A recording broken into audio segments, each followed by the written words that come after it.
রাফসান তার মা বাবাকে 2 কোটি টাকা দিয়ে একটি গাড়ি কিনে দিয়েছে, তবে ব্যাংকের লোন 3 কোটি টাকা এখন পর্যন্ত দিতে পারেনি। আর এইটা নিয়ে সামাজিক যোগাযোগ মাধ্যমে নানা ধরনের তোলপাড় সৃষ্টি হয়েছে। এক পক্ষ রাফসান তার ছোট ভাইয়ের পক্ষে রয়েছে, অন্য পক্ষ হচ্ছে তার বিপক্ষে। এখন পক্ষ বিপক্ষের মাঝখানে আমরা সাধারণ জনগণ কোনটা বিশ্বাস করব? বাংলাদেশে কন্টেন্ট ক্রিয়েটরের এক বাম্পার ফলন হচ্ছে। প্রথমত চলে আসি, অনেকে বলতেছেন রাফসান বেশি একটা পড়াশোনা করে না, ইংরেজিতে কথা বলতে পারে। আর এই রাফসান কিভাবে 2 কোটি টাকার একটি গাড়ি কিনে দিল? সারা জীবন পড়াশোনা করলাম, পড়াশোনা করতে করতে চুল পেকে গেছে, দাড়ি পেকে গেছে, অন্য কিছু ভাই ঝরেও গেছে, তারপরও 2 কোটি টাকা দিয়ে গাড়ি কিনতে পারি না। দেখেন ভাই, আমি কোনো পক্ষ বিপক্ষ করতে এখানে আসি নাই। রাফসান তার মা বাবাকে একটি গাড়ি কিনে দিয়েছে, এটা তো ভাই একটি ভালো জিনিস। সে একজন কন্টেন্ট ক্রিয়েটর। আমরা তাকে কিভাবে চিনেছি? সে ফুড রিভিউয়ার। দেখতাম এক এক জায়গায় গিয়ে তিনি ফুডের রিভিউ করে থাকতো। এখন একজন কন্টেন্ট ক্রিয়েটর তার মা বাবাকে একটি গাড়ি কিনে দিয়েছে, এইটা নিয়ে একটি পোস্ট করার পরে আপনারা এটা নিয়ে অনেকে দেখছিলাম কি পজিটিভলি একটি রিভিউ দিচ্ছেন। তবে হুট করে ব্যাংকের বিষয়টা আসার পর থেকে সবাই তার বিপক্ষে চলে গিয়েছেন। আসলে এরকম তো হওয়ার কথা ছিল না। যেহেতু আমরা তাকে একজন কন্টেন্ট ক্রিয়েটর হিসেবে চিনেছি, সেহেতু তাকে আমরা ওইভাবেই চিনবো। ব্যাংক থেকে লোন কিন্তু রাফসান নাইনি নিয়েছে তার মা বাবা। সেটা নিয়ে রাফসানকে বারবার প্রশ্নের মুখে ফেলা আমি মনে করি না সেটা আপনাদের দরকার ছিল। যেহেতু তার মা বাবা লোনটা নিয়েছে, সেহেতু কিন্তু কোর্ট সেটা নিয়ে বিবেচনা করছে।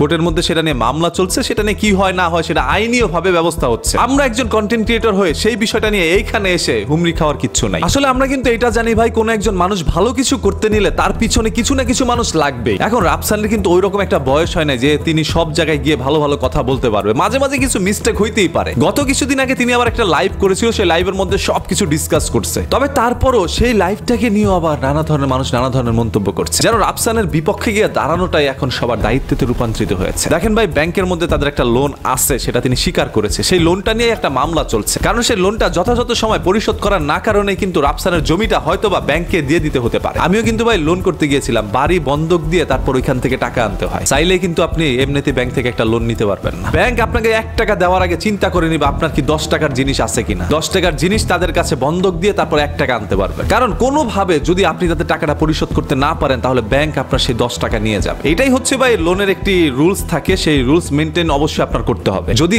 আপনি সেই রুলসটা ব্রেক করেন, তাহলে আপনার সবকিছু হারাতে হবে, এটাই স্বাভাবিক। আরেকটি কথা ভাই, রাফসান 2 কোটি টাকা দিয়ে গাড়ি কিনেছে, তার মা বাবাকে একটি গাড়ি গিফট করেছে। এটা ভাই একটি খুশির বিষয়। রাফসান তার মা বাবাকে ভালোবেসে একটি গাড়ি গিফট করেছে বা উপহার দিয়েছে, যে জিনিসটি আসলে আমার কাছে অনেক ভালো লেগেছে। আজকে তার ব্যাংকের লোনটা নিয়ে এই গাড়ির সাথে সম্পর্কিত করে একটি ভিডিও মানুষ বানাচ্ছে, সেটা দেখার পর অনেকটা খারাপ লাগছে। গাড়ি কেনার আগেও কিন্তু এই টপিকটা ধরা যেত, তবে তখন ধরে নাই। বাই দা ওয়ে ভাই, এখন সোশ্যাল মিডিয়ার যুগ। এখানে অসংখ্য ক্রিয়েটরের উপস্থিতি বা আবির্ভাব আমরা দেখতে পাচ্ছি, যাদেরকে কখনোই আমরা ক্যামেরার মধ্যে দেখি না। আজকে তারা এসে দেখি সোশ্যাল মিডিয়ার মধ্যে রাতারাতি ভাইরাল। এই ফেসবুকটা আসার পর থেকে নানা ধরনের মানুষকে এখন আমরা দেখতে পাচ্ছি, আর এটা খুবই ভালো। বাই দা ওয়ে, রাফসানের এই সম্পূর্ণ বিষয়টা আপনাদের কার কার কাছে কি মনে হচ্ছে আপনারা একটু কমেন্ট করে জানাবেন। আমি জানি এখানে অনেক গণ্যমান্য ব্যক্তিরা আমার ভিডিওটা দেখছেন। আমি রাফসানের পক্ষ নিতে আসি নাই, শুধুমাত্র এটা বলতে এসেছি, যেহেতু আমরা তাকে কন্টেন্ট ক্রিয়েটর বা ইউটিউবার হিসেবে চিনি, সেহেতু তাকে ওইভাবেই চিনি। তার পার্সোনাল বিষয়, তার পারিবারিক বিষয়টাকে টেনে এনে রাফসানকে দোষারোপ করার কোনো মানে হয় না। ও তো আর ব্যাংক থেকে লোন নেয় না, ও আর চেষ্টা করছে যে ওর মা বাবার ঋণগুলো পরিশোধ করবে।